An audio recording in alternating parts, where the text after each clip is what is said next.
පිය බිමින් තියලා දන ගහපන්. නැත්තම් උඹට තියෙනවා.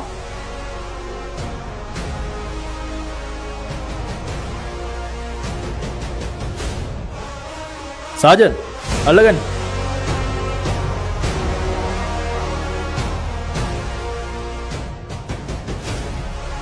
බයි මේ වගේ දරුණු අපරාධයක් කළේ කියලා කියපන්. ඒක හරි වෙනස් කතාවක් සර්. මං කතාද බැඳ මීට අවුරුදු 3කට කලින්. අපි බැඳලා අවුරුදු 2කමාරකට පස්සේ අපිට ලස්සන දරුපතෙක් හම්බුණා මහත්තයෝ. ඒ තරම් සතුටක් මගේ ජීවිතේට මම විඳලා නැහැ මහත්තයෝ. හැබැයි ඒ සතුට වැඩි කල තිබ්බේ නැහැ. දරුවා හම්බෙලා සතියෙන් ගෑණි වෙන මිනිහෙකුත් එක්ක පැනලා ගියා. මගේ කිරිය රොන්න මං දරුවට දෙනවා මහත්තයෝ. පිටිකිරිය දරුවට අල්ලන්නේ නැහැ. දරුවා හම්බෙලා මාසයක් ගෙන දරුවා නැති වුණා මහත්තයෝ. මාස 4කට පස්සේ ගෑණි ආපහු ගෙදර ආවා.